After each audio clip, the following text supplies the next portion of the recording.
Lights on. Lights on. Yeah. It hasn't come on. Oh. I keep reading here. Out the iPhone 5, which is a pretty nice phone to look at. But the real thing I've been testing is iOS 6. That is Apple's new operating system, which will be available for all of their devices, including this iPhone 5. I focused on a handful of the most impactful features of iOS 6. The most interesting one of those that I think is Do Not Disturb. This is a new feature available for the iPhone that allows you to not just turn off your phone completely or turn off all alerts and sounds completely, but to set your phone on a schedule so that when you get home, if you want your phone to turn off between, let's say, 7 o'clock p.m. and 7 o'clock a.m., you can do so and make it quiet for just those hours. During that time of Do Not Disturb, you can set the phone to automatically receive calls from certain people, say groups of family members or groups of close friends or your favorite contacts. Also during that time of quiet hours is what they call them, you'll be able to receive phone calls from people in addition to the ones that you've approved. You could receive a call that would come through if someone calls twice in a matter of 3 minutes. So that if someone's trying to reach you and it's an emergency, they will get through, even though your phone is on Do Not Disturb. This is a really great feature for people who are trying to separate work and home life, and even people who just want to set Do Not Disturb for when they go to sleep. But they don't want to sacrifice all of the sounds the phone makes. They still want the ability to receive a phone call in the case of an emergency or phone calls from certain people. Another cool feature that will be available in iOS 6 for the iPhone 4S, the iPhone 5, and for the iPod Touch, the newest version, is Panorama. Now this has been available in other phones before, but Apple took the feature and made it a lot easier to use on this particular operating system. You simply hold your phone up and pan from left to right and watch an arrow on the screen as it moves across the screen, and you follow a line in the middle of the screen. That horizontal line guides you and shows you how far you have to keep panning until you're done taking the panorama. Once you've captured it, a little sound goes off and you know you're finished taking your picture. So this is a really clear way of using Panorama, and it's not as confusing as some other phone cameras have made it. There's also better ways to share in iOS 6. It's more integrated with Facebook, so that if you're looking at a photo, you can directly share that out to Facebook without having to have been in the Facebook app first. That was a very confusing feature for people using the iPhone. And now, when you're in an email and you're composing the email, you can, as you're composing, hit a button, tap on the screen, and add photos or videos. So you don't have to already be in the photos or videos and then decide to send an email. This is a better way of thinking. It's really the way we compose our emails in everyday life. And so it's a lot smarter and should make the process easier for people who use email often. Siri has also received some updates. That's the voice assistant for the iPhone. And it'll include the ability to do things like launching apps.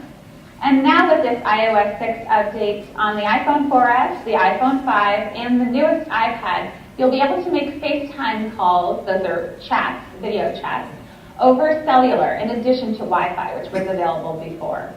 The iOS 6 operating system has also updated things like Maps. Apple has its own Maps app. Starting route to Pennsylvania Avenue Northwest. And the App Store, which is just clearer and more well-organized than it was before. So the iPhone 5, while it's an attractive phone, has some great features, but the iOS 6 is also something worth taking a look at, and a lot of people will be able to upgrade to iOS 6 without paying a dime. I'm Katie Barrett at the Wall Street Journal.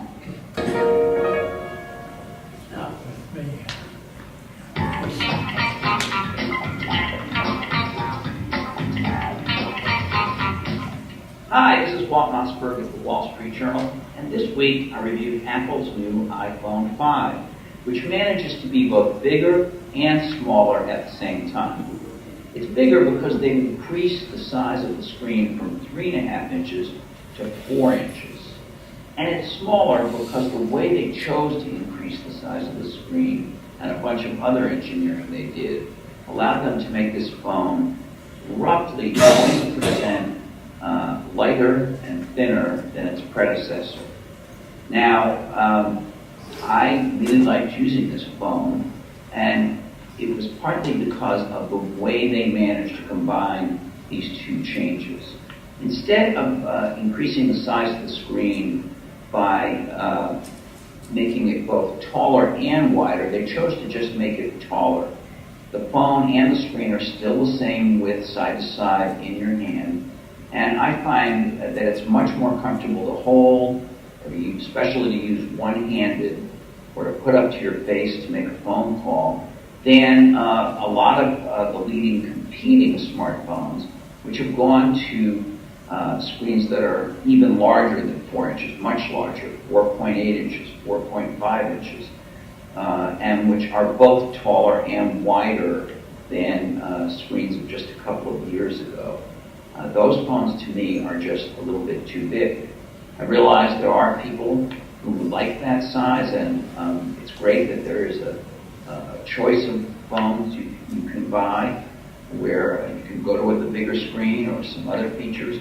But for my money, this iPhone 5 retains the iPhone's title as the best all-around smartphone on the market, particularly because it now has 700,000 third-party apps, which is more variety and more choice in apps than any other phone platform.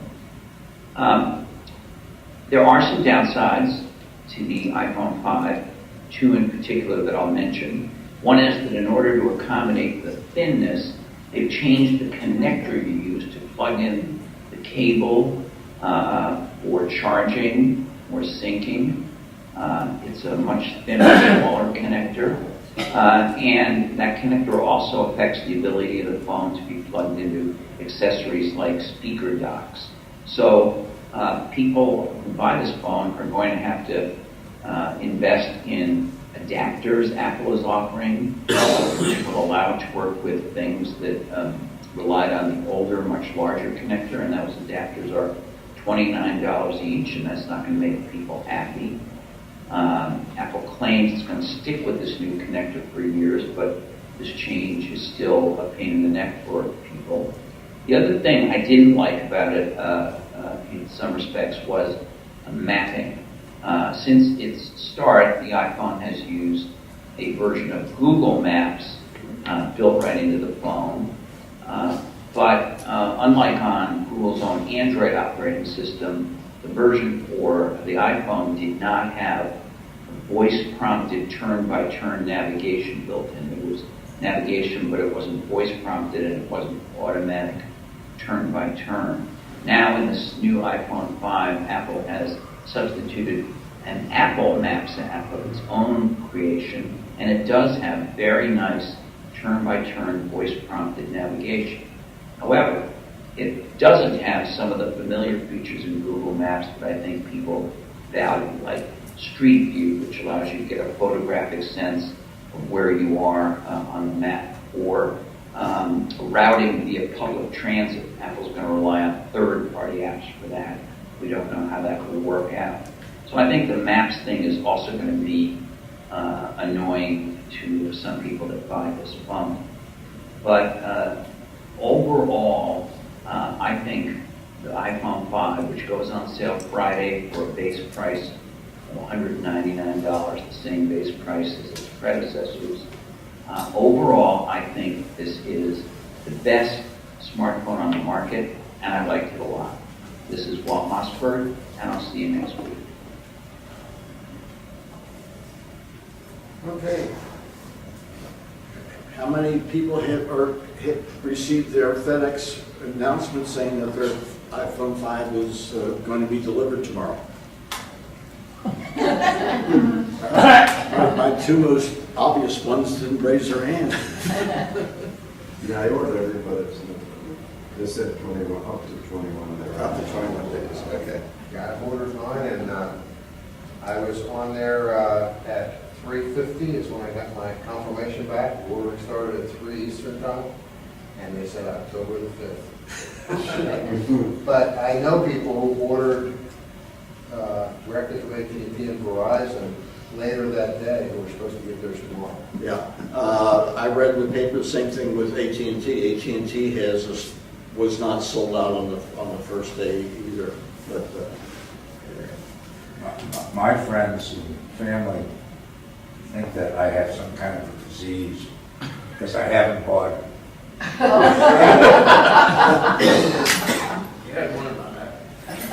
Cindy must have really hit you alongside the head last time. She's concerned with something wrong. All righty. One thing I'd mention on those adapters, those converters, Yes. that Apple is selling for $29, they're all over eBay for anywhere from $11 to $20. And of course, they're knockoffs. So they're not, okay. But I'm sure that, I asked somebody about it that was pretty technical, one of our advisors that we use for people. And he said those adapters are pretty simple. And so it shouldn't be anything technical, that the reason why it wouldn't work. I did notice in the description of some of them, all of them said it won't work with video, and neither will Apple's. But some of them said it would not work with something else as well, maybe with the cheaper ones. So, just wanted to put that out there.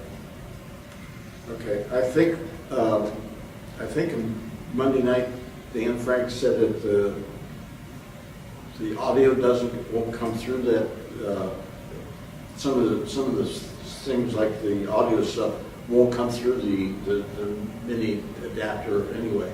Yeah. And so if you've got a, like an iHome radio that you plug your iPod or your iPhone into and listen to the music on the radio, you probably are going to have another adapter that will plug into the microphone, into the earset location in order to feed the music into your radio. So those things will all come out. We're spending but the $29 one will work. I don't think so. Oh, you don't think so? That was the impression I got from Dan Frank's Monday, was that it was not going to be bringing the audio out. Today is a question and answer session. And what we do is you pose questions and I record them, and then we try to figure out if anybody in the room knows the answer, and if so, we share it with each other. All I ask is that when you ask your question, you speak loudly, because I am deaf and my batteries in my hearing aid aren't that good all the time. And secondly, that you give your name so we get an opportunity just to get a sense of who's in the room. And Don, I did kill the lights a little bit too much for the video. If you'd bring it back up a little bit. Does anybody have a question? One back here. Yes, Mary Scanlon. I am confused about the buybacks. I have a 4S32. So, do I just take my phone in when I buy it, or do I have to give it up earlier? Okay, we'll get to that. Who else? Over here? Natalie Ford, and my question is there any advantage to purchasing the iPhone from AT&T or the store versus online? What are the advantages and disadvantages?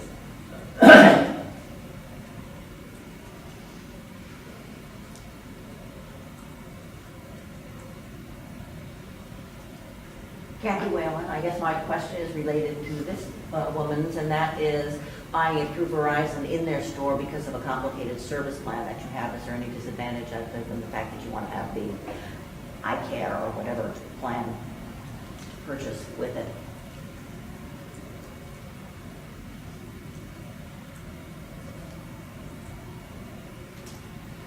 Anybody else? Oh, I'm sorry, no. I have two mountain line questions. One is on the energy saver screen, and the other is on the apps reappearing when you start up.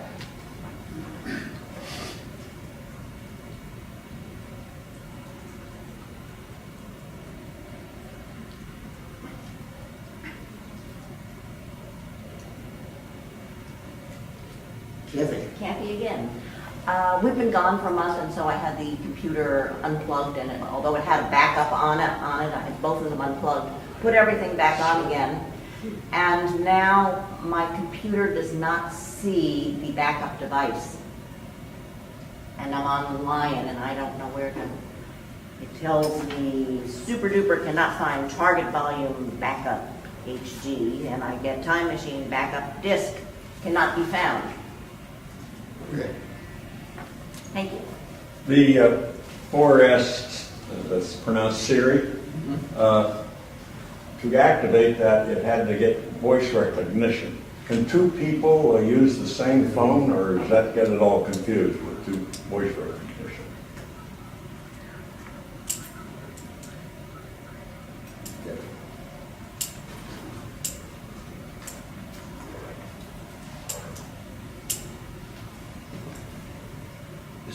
Walt Davidson.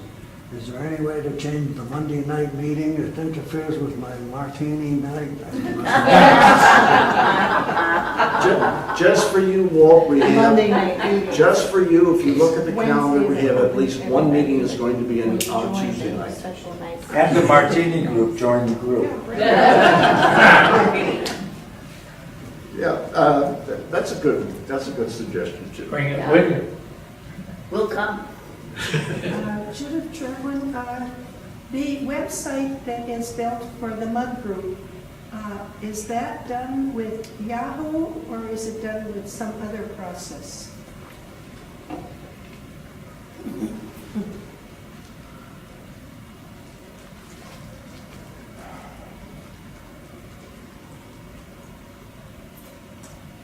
Anybody else? Alrighty.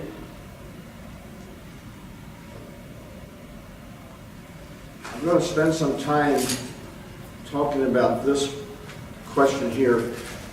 One of our members, Don Hutchinson, and I have been sending emails back and forth trying to help Don with address a goal that he has. Don has, correct me if I'm grossly wrong, he has an iPad that he has bought books, e-books, from the Apple store, so he can read them on his iPad. But he also would like to read the books on his Mac computer, laptop or iMac, I forget which he has. And he was asking how to do that. And those of you who read last Friday's Mac 411 article in the Naples Daily News know that I took his question and turned it into an article, and hopefully it gave clear directions. But Don has, I volunteered to show Don what this is all about today. So bear with me a minute. It's an iMac desktop. It's an iMac desktop. Okay. Well,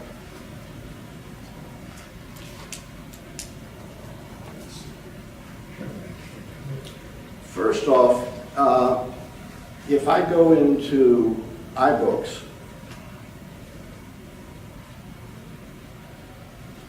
then I have in my iPad a large number of books that I have purchased, downloaded, not too many from the Apple Store. Most of the books that I have bought from non-Apple sources, but they work in my iPad. And for instance, this one, Take Control of iCloud, is a book that comes from the Take Control publishing company. And it is a very good reference on the iCloud product from Apple. And I find that Take Control, and George does too, and a few other members, use the Take Control quite a bit in order to have a mechanism to understand the technology that is being offered to us by Apple. So I use the books application in the iPad quite a bit to read. And in some cases, George and I have arranged to get some, was it iPhoto, I think, where we were wanting to learn iPhoto, and iPhoto is a application for the Mac, but the company that produced the book that we wanted to had it available in an iPad version. So we could have our iPad open and read the instructions on how to work the iPhone application, and at the same time have our laptop or our iMac working with us and go through the things simultaneously. So it's been very beneficial for both of us. So that's what Don is trying to work with. So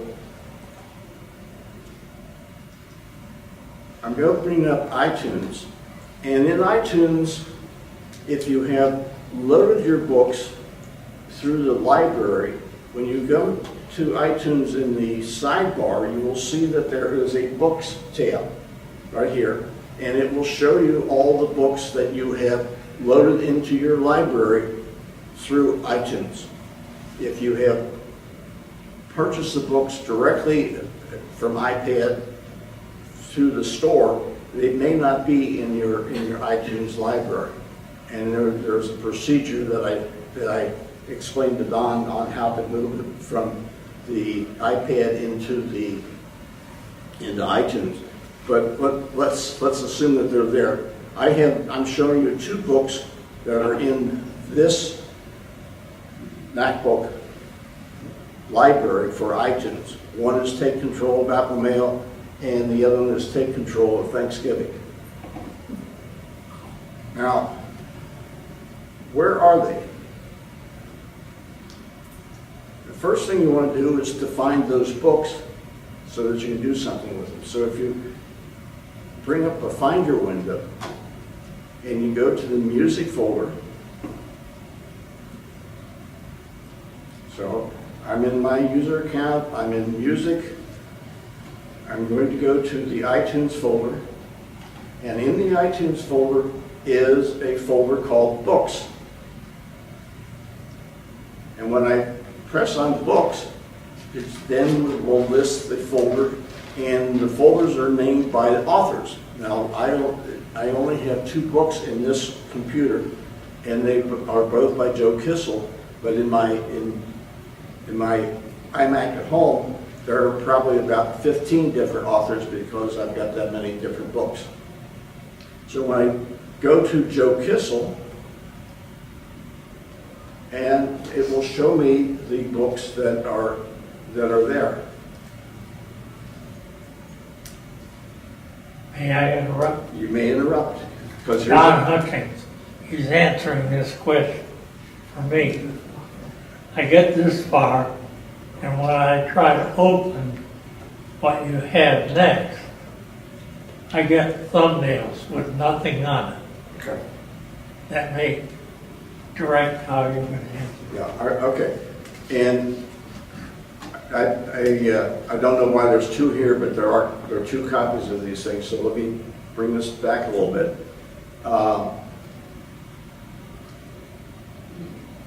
I intentionally put two different types of books up for the demonstration. This Take Control of Thanksgiving Dinner says PDF at the end, portable document format. This is the format that we use quite a bit to be able to send information around. And a PDF document you can open up directly using Preview. So if your books are PDFs, then you can click on it, do a control click or a right click. It'll bring you to what is called the context menu. In the context menu, you have open, or you come down to open with, and the open with will give you a listing of all the different applications that maybe will open that file. I wanted to open with preview because I know preview will open a PDF. And when I do, preview opens, and here is the PDF document of how to do Christmas and how to buy the turkey and how to baste it and all the meals that go with it. Joe Kissel, who has done 2 video conferences with us, I think, George? I think, I think he's done 2. Joe Kissel is a writer for Take Control who lives in Paris, and so we have done our video conferences with Joe when he was in Paris, and he also loves to cook, and so one of the books that he made available is how to prepare for Thanksgiving. Now, while you're on that, does that have a chapter on how to send out the invitations? Because I haven't been getting them from you.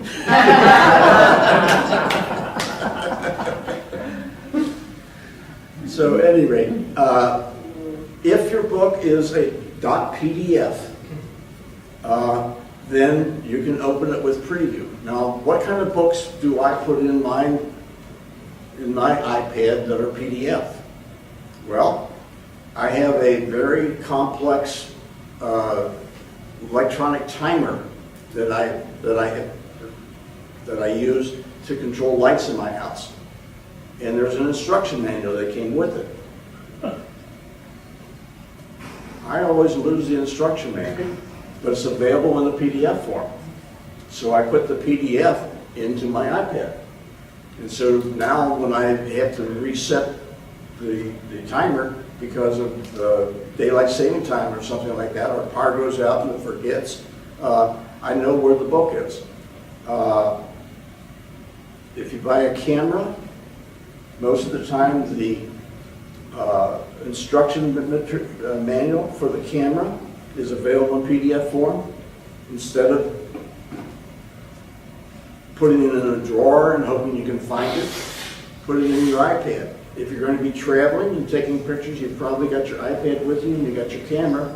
And if you want to review the settings, you just go into your books column and read the PDF. So there are dozens and dozens of types of documents that you can put into a PDF, store it in your iPad, and then have access to it. So that's why I showed you the PDF document. Now the other type of document has a .epub at the end of it. This is an electronic publishing standard format that is used, and I think, by all the books that Apple Store sells. It is available if you buy a Take Control book, as obviously I did here. It is one of the options on how you can buy the book from Take Control. Take Control, when they publish books these days, they make it available as a PDF, they make it available as an EPUB, they make it available as a format for a Kindle, they make it available as a format, I think, for Nook. So depending on what reader you want to use, you can get the version that matches to what your reader is. EPUB is a format that was developed by Adobe. And this is where we get ourselves in trouble. If you click on this, double click on this to start it, it will not open unless you have downloaded a copy of Adobe Digital Editions. Adobe Digital Editions is a reader designed by Adobe to read this format. So I have downloaded it into this computer. And Don, you downloaded it into yours, I know. Okay. So now we're going to do the same thing. what's it called? Adobe Digital Editions. I'm going to right click on this again.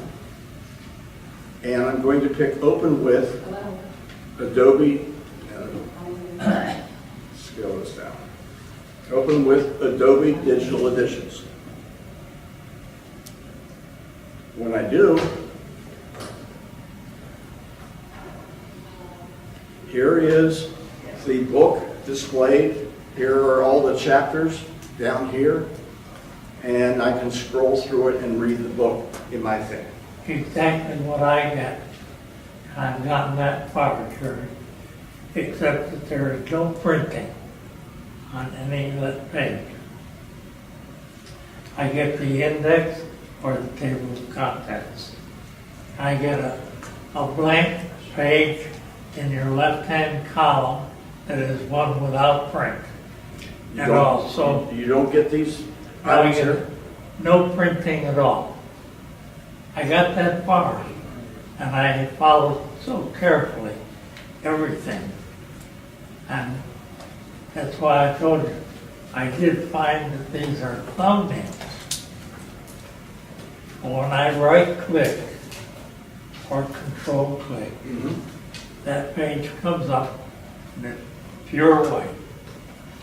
Then I do not understand. I understand everything you did. Okay. And I've gotten that far. Okay.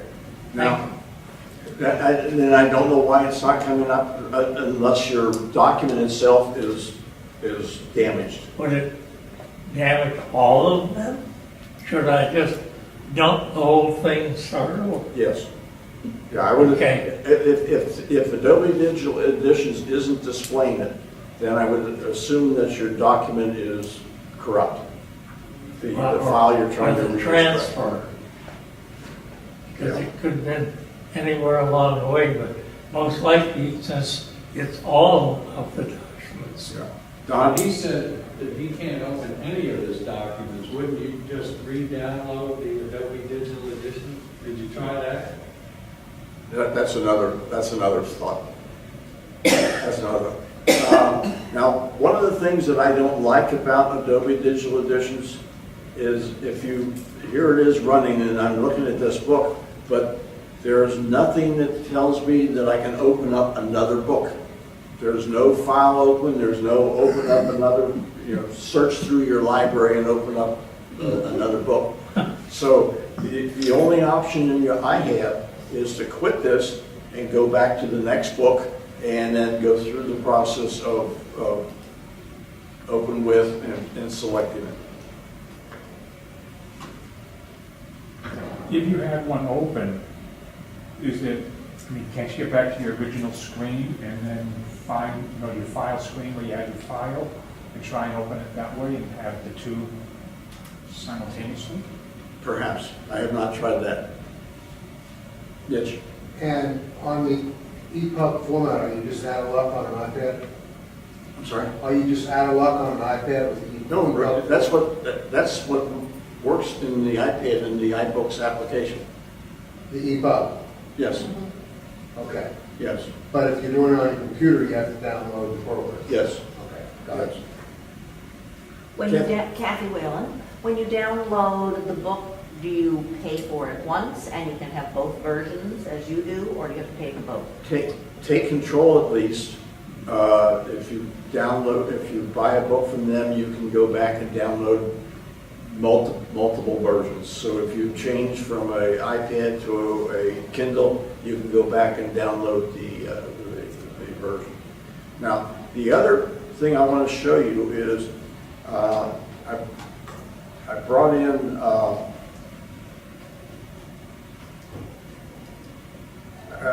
more books from Joe. And I wanted to go through the process and say, well, how do you add, if you bought a book from Take Control, it's on your computer, how do you get it into iTunes so that you can get it into your iPad? And that is hopefully straightforward, but let's go through it. You open up iTunes, and you come up here to File, Add to Library. And once you're in the library, you navigate to where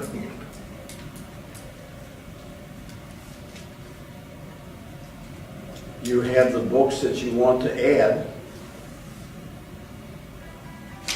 and you select them.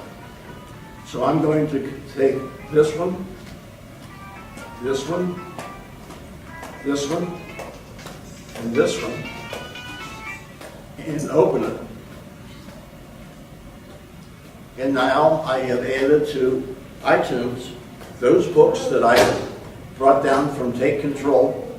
They're in my books folder in iTunes, and the next time that my iPad would sync, it would move them from iTunes into my iPad and be available for reading there. Don? There's a better way to do that. You can do it directly on your iPad. When you buy a book from Take Control, you open an account, you give them your email address, you give a set of password. But if you just go to their website, which if you're in any of the books, let's say it's on your Mac, if you open the book, there's links, everything in his books, they were all active links, and they're all throughout the book. But he has one to update. Anyway, it will give you the website, the web address. If you go to that, my account, he will have a list of all of the books that you purchased, and it gives the current version. So like when Jerry did here, maybe he's supposed to iCloud, or like a Mountain Lion, all the updates are free. So he put out a book before Mountain Lion came out, but as soon as it came out, he was able to tell you stuff that he couldn't tell you before it came out.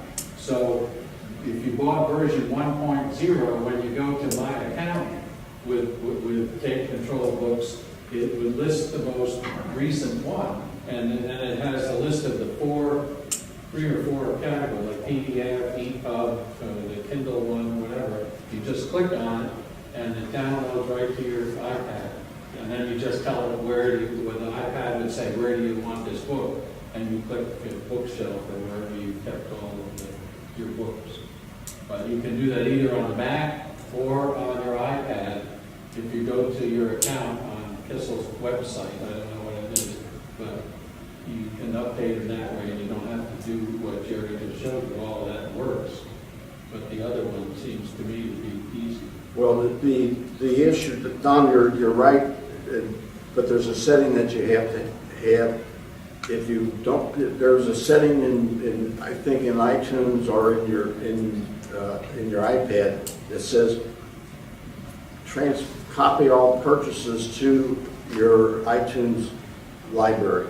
If not, I'm sorry, I don't. If you don't have that set, you end up with Don's situation where he had all the books in his iPad and he had none of them in his iMac. So he started off with lots of books, but none of them were available for him to work with. Yeah, but if he went to the website on his Mac, logged into his account with Kissel, it would list all his books that he's purchased, and you just click on the PDF version, and it would download. Yeah. But anyway, we took a lot of time, but they're excellent books. I appreciate it.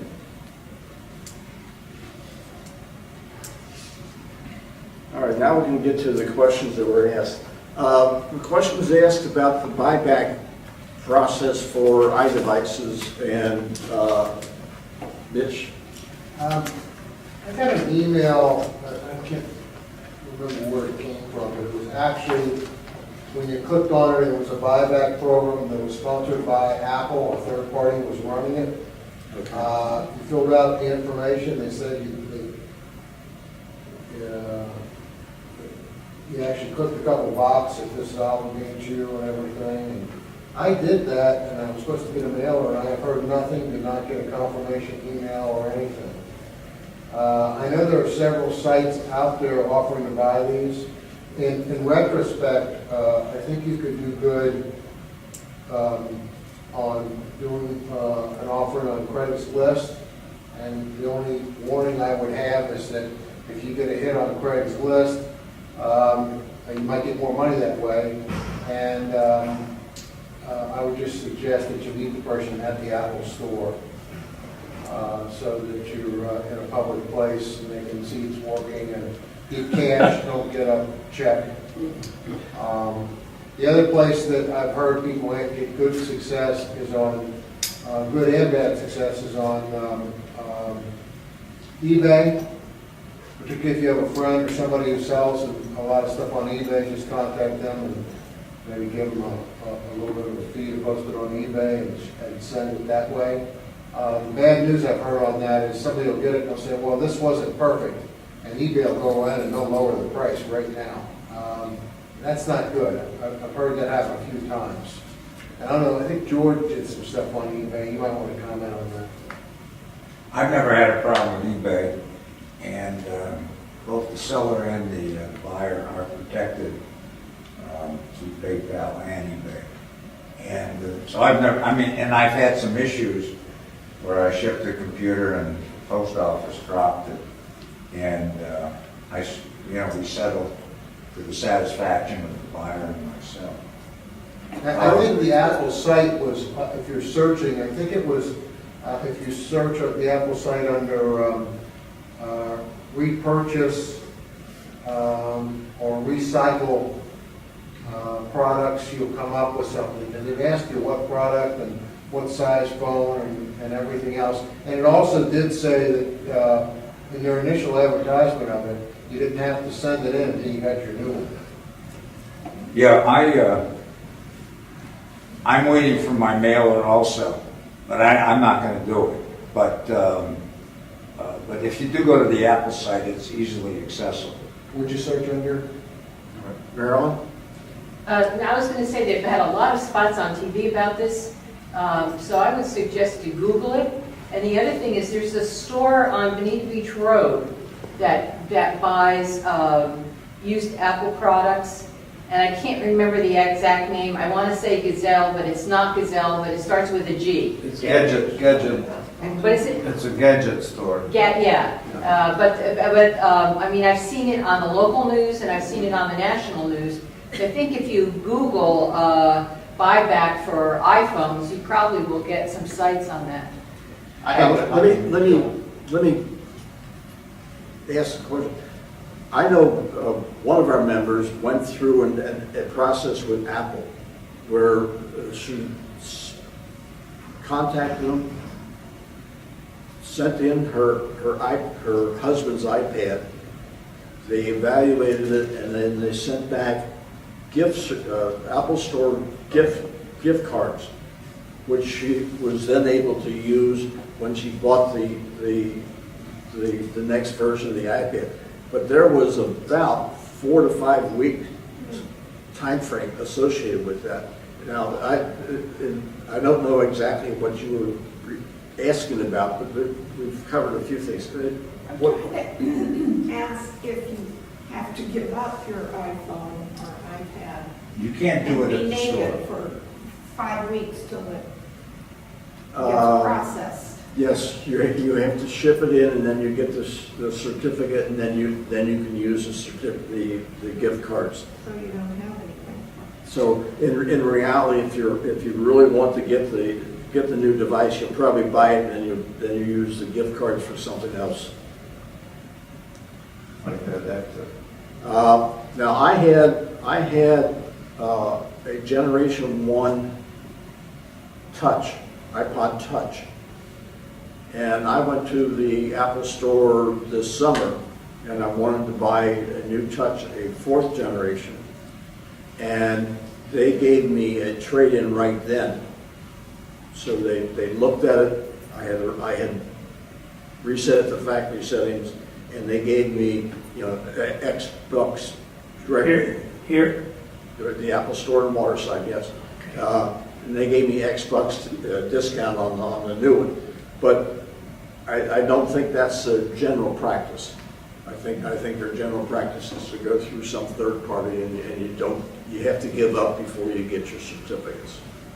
Don? Talk about certificates. I saw something recently, I don't know where it was, but the thing that you got, it said it was an App Store certificate. But, I would not want to get a $200 certificate to the App Store. Now, an Apple Store would be a different thing. But, read carefully when you get a certificate. Anybody else have anything?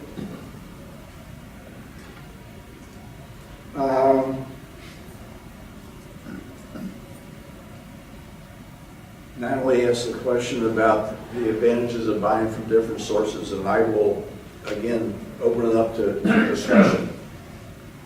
Anybody? Mitch? If you buy from AT&T or Verizon, you have to verify this, but at least in recent history, you have 30 days to bring it back for full refund. If you buy from the Apple Store, that's 14 days. Now, for me, that's not a consideration, and I always buy directly from the Apple Store. That way, if I have a problem, I go right back to the Apple Store. There's never any question. I mean, there shouldn't be a question anyhow. But that would be the one consideration would be is if you think, I might want to take this back, I might want to change sizes, you get a longer evaluation period, and you'll want to verify that and see if they're going to give you full value if it's an open box. I know it's true at Verizon right now, it's 30 days. Beryl? If you are, when I bought my iPhone, it was my first iPhone, and I wanted to transport my number from my other phone, which was a track phone, to the iPhone. I could not do that at the Apple Store. I had to go to the service provider, which in my case was AT&T. They were the only ones that could port it from another phone company. Now, if you're upgrading a phone to an iPhone to another iPhone, that's probably not an issue. The other thing I would mention is that you can buy an Apple Care service contract through AT&T. I don't know if you can through Verizon. But people said, well, if you buy it from the phone company, you can't get the service contract. But that's not true. You can get the Apple Care there. So I think it depends whether you're trying to transfer your number, if you don't want a new number, if you have a phone that's not an iPhone. But those are the questions I would ask at the Apple Store if that's an issue. Natalie? One of the things I found was with AT&T is returning a phone, even though you have it 30 days, and I'm assuming it would be it would also be the same thing for the iPhone, is that there's a restocking fee of $35 no matter how long you've held it under the 30 days, even if it's in excellent condition. So they still charge you that restocking fee. I didn't like AT&T before they got broke up. Kathy, you had a question? It is a lot. Judith. Judith Gerber. I bought an iPhone 4S at an Apple Store. Then they connected it through Verizon. And when I went back to change this, the Apple Store said they took care of everything, but Verizon still, this late, because I bought the 4S at the beginning of its release, Verizon's still billing me for its service, and I have had endless communication with them and have not been able to resolve it. All right, Don? The other advantage to buying from the carrier, Sprint, and AT&T does the same thing. My iPhone 4S did not work very well in the house, maybe because we have a tin roof, whatever. I went to the store and they said, we have a thing that we'll give you for free, a signal booster thing, and it works well. And AT&T, I understand, does the same thing. They may charge you. Sprint does not charge me anything. They give me this device that plugs into my Apple router, and it gives me 5 bars instead of 1. Anybody else have anything on where to buy from the source? Mitch? I want to talk about the warranties again, since Marilyn brought it up. I don't know if you're actually buying the Apple warranty at the store. If you are, that's an option, because I know AT&T has their own warranty. No, it was an Apple Care. Okay. Yes. They also have their own, too. Yes. And I think some of the warranties, and it might be their own, it's a little more expensive, but they'll cover lost and stolen. Apple will not cover lost and stolen. Yes, you can also, that's another option, is you can get a lost and stolen warranty too. So I can go get your thing. Do either of them carry dropping in water? Yes, they both do. Apple does. Apple does. As far as I know, Apple will cover a water damage twice. Oh, that's right. Yeah, for the Yes. iPad, well, Yes. what you did first we got out. Kathy? And Verizon currently, for the theft and loss, it's $8 a month for that service. Whereas the Apple Care is, I guess, a one-time, but slightly different service. All right. Now, back to Kathy, you asked a question about the service plan considerations. Yeah, are there disadvantages to buying it in the service store as opposed to the Apple?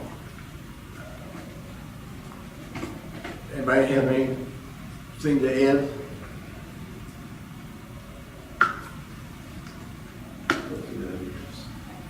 Jim? Just a quick question, Jim Corsica. What's the price of an iPhone if you buy it at Apple? Depends on the size. I mean, assuming that you don't sign up a contract, is that possible? Yes, yeah, it is, and then they're very expensive, it's like 600, 700, and 800. It's on their website, I believe, without a contract. Yeah, you can get it right up. Is there a reason someone would do that? Yes. I mean, you gotta have a carrier, right? But it gives you a choice of going to pick your own carrier, or different carriers. I think they called it unbundled or something like that. There was a special Unlocked. unlocked, yeah. And you can pick any carrier that you want to do it. Okay. Not exactly any carrier, I don't think you can pick like Verizon. I think you can pick AT&T and some of the international carriers, but I don't know that you can pick all of them. There's a difference between the phones as to whether they have a SIM card or not. Verizon does not, as far as I know, does not use SIM cards. So if you buy a phone that has a SIM card, then you've got a couple different carriers you can work with, and you can go to Europe and buy a SIM card in Europe. So that's one of the issues there. Yeah. I've been in the process of investigating this in the last couple of days, and when I went to do it on Verizon, they want to know if you want international. And I was between Apple and Verizon and back and forth, and Apple finally sent me to Verizon to do it, to get my phone. And they said that it was simpler. It was very easy to go in now before the crush of buying it because there's no lines right now. But anyway, they said don't get the international online, although you can from Verizon. They said it works much better and it's cheaper if you come in and they'll do it for you. So apparently there is now something Come in where? at Verizon to do an international. Which store? I was in the state of Washington at the time, in Because Seattle. There are several Verizon. stores here, and I think only one of them is the key store or the one that does these things. All the rest are satellites. And which one was that? It's up on Pine Ridge. And that's the Verizon store on Pine Ridge. They make the changes. Okay. I thought the Verizon store right here at the corner of 41 and Central was a real Verizon store also, but it may not be. There's a new one up on Immokalee Road at I-75. It's Yeah. huge. Yeah, Yeah. they're at Walmart. Right there by the Juliet Right. Boulevard going into the Walmart. There's a big Verizon there, and that's also real Verizon. Now there are. Coconut Mall too. I'm sorry. Coconut Mall. In Estera, Coconut. Oh, okay. They were over Here. there. Somebody asked a question about Energy Saver, and I It was forget. me. Could you just go into that on system preferences? Yep.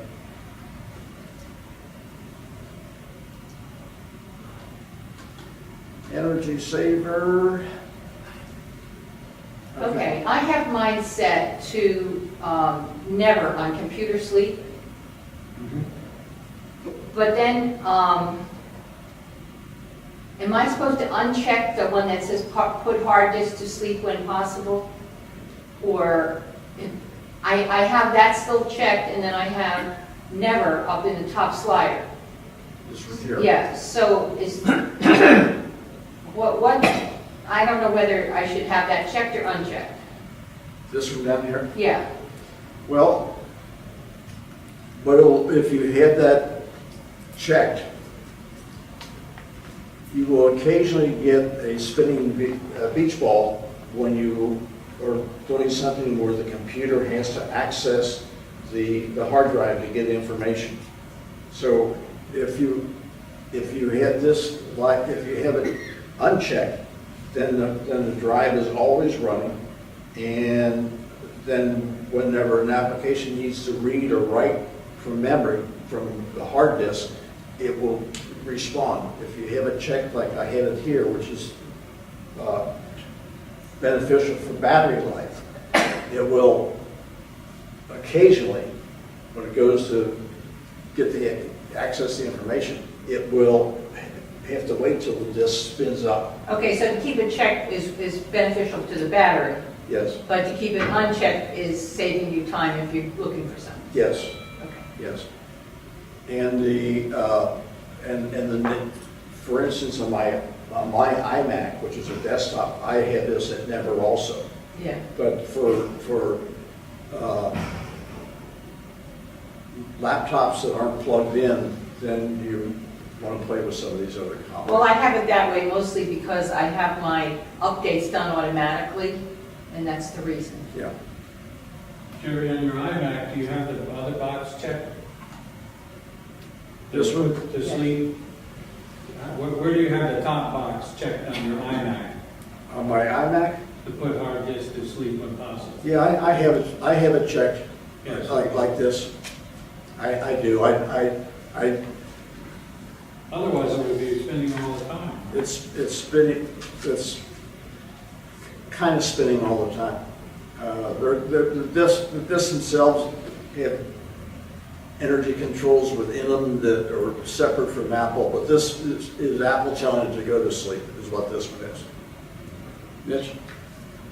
Since you mentioned the spinning ball, Yes. can I ask a brief question on that? Mm-hmm. On my new MacBook Air, in the right-hand corner where I'm getting calendar alerts, reminders, a little rectangular box pops up. When I put my cursor on there to make it go to sleep, all I'm getting is the spinning ball. And the only thing I've been able to do is, even if I remove the item from the calendar, the ball keeps on spinning. The only thing I've been able to do is just restart the computer, and I wanted to know if anybody else was having that kind of problem. Yes, Yes? yes, I have it not on the calendar, but on other things, and that's the only way.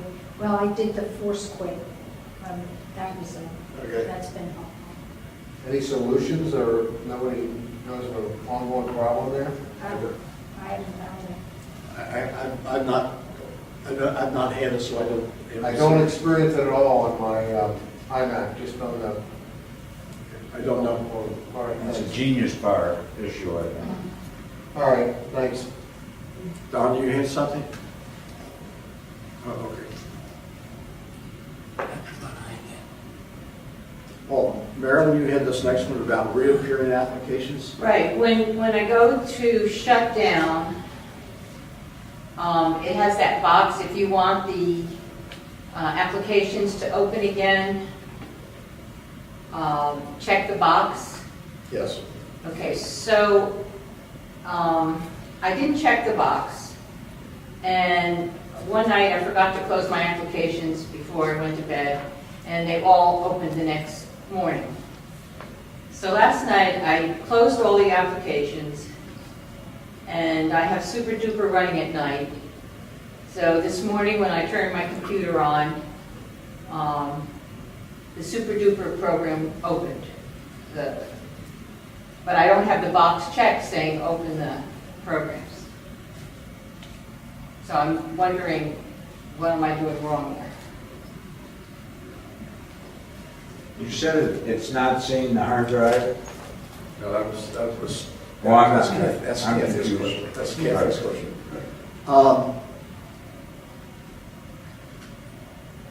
When it restarts, it's not supposed to do that. Oh, I didn't go in there.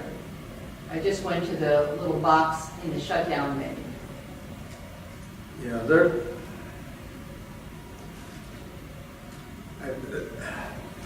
there's a difference. Apple completely flipped between Lion and Mountain Lion. and some of what the boxes said and how they control it. And I don't remember the process exactly, but let me tell you what's happening with me with Super Duper. I'm running Mountain 9, I'm running Super Duper, and at 1 o'clock in the morning, and I would tell Super Duper to turn off the computer when it was finished. And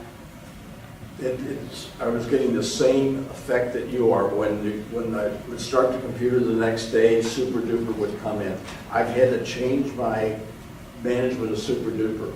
I tell Super Duper to quit itself, and the computer is still running, and I have Energy Saver turn off my computer about 15 minutes after I expect Super Duper to finish.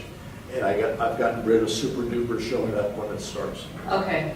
I mean, normally I shut down my applications when I finish work, and that's my normal practice, so it's not any big deal, and Super Duper is the only one that keeps showing up.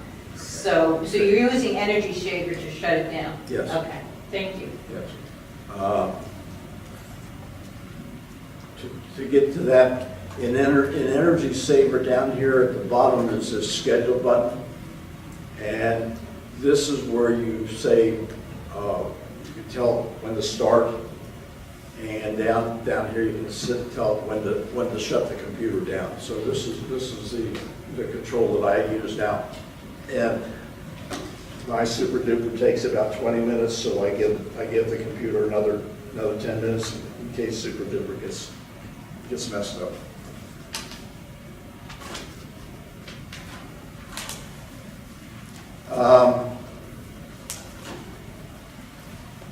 Incidentally, what Marilyn was talking about, I think here, I'm in Pages, and right down here it says Quit Pages, but if I hold the Option key down, it will say Quit and Close all windows. And so that was one of the settings that if you want your applications to reopen the windows when it restarts, generally you can fix it, or you can say, no, this way you can flip that setting by using the Option Quit.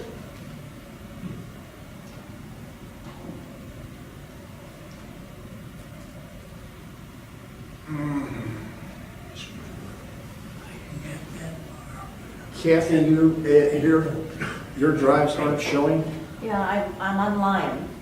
in your line. Have you, do they show in disk utility?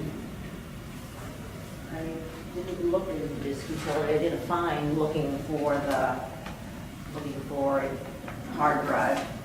I had that happening to me, and all I had to do was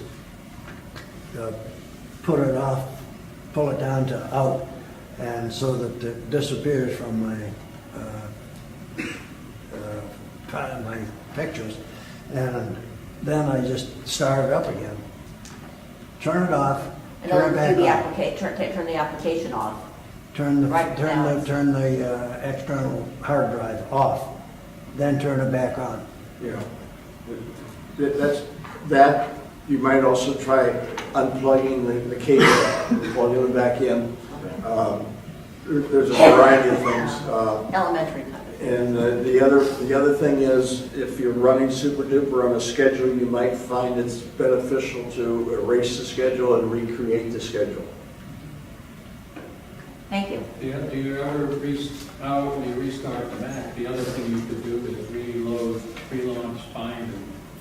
Oh, okay. Relaunch Finder. If you never restarted. I did restart it. I just restarted it thinking that might okay. solve the problem, and it didn't. I mean, maybe I should have shut it off, left it, and then restarted it rather than use the restart. But I haven't. The other thing would be, in Finder, do you have the check boxes to show it? That would show it on your desktop. I think there's check boxes for that too, because mine disappeared and I had to go in and get them to show on the desktop. Yesterday, I was looking at some of the movies. I don't know if there's ones that you sent out, Mitch, about Mountain Lion. There's a way to tell the computer to show them on your desktop, and there's a way to tell the computer to show them in Finder. I wish I could tell you what it was, but it might have been one of those movies you sent out on Mountain Lion. Yeah, there was one that I sent, had a brief overview, Yeah. But there is a way, there is a command you can do to have them show up in the Finder sidebar, and there's a way you can have them to show up on your desktop. And it's not that complicated. Right here, in Finder Preferences, down here is where you pick whether or not you want your hard drive to show, and that's under the sidebar, in the sidebar. And then in System Preferences, I think it's in General is where you pick whether or not it shows up on your computer screen. That's exactly right, I remember that. Yeah. System preferences general. All right. Thank you. Somebody asked a question about Siri. Yeah. Can more than one person use a 4S with Siri? Will it work with the command structure? Yes, it'll work. In other words, if I use it and then my wife picks it up and uses it, it will work, but apparently it's supposed to learn your voice and your tones, so it might not work as well. But in general, I've been a little disappointed with Siri. It does not seem to pick up things as well as like Google voice search. It makes some mistakes. Well, it's still a beta, I read, so Apple has not released it. Jim? It was my understanding, Mitch, that what Siri learns is your vocabulary, not necessarily the tone of your voice. In other words, if you tend to use unusual words, it will kind of remember those. Yes, I think that's correct. But the answer is it will work for two different people. Yes. Would it be better to use it with one person only, do you think? I don't want to get it confused. 5-second phone. 5-second phone. That's what the stockholders say. You're better off to be married to one retirement plan. Jim? One afternoon, my niece became enamored of Siri and sort of confiscated my phone and kept it for about an hour and a half, and it had no trouble recognizing her voice. It's different from mine. Quite a different tone. Yeah. Oh, we like through voice. All right, we've got one question left. It was from Janice. I'm not sure I understand your question, but let me answer. Let me tell you some things. Our website is developed using iWeb. Okay, it is hosted on a Network Solutions website.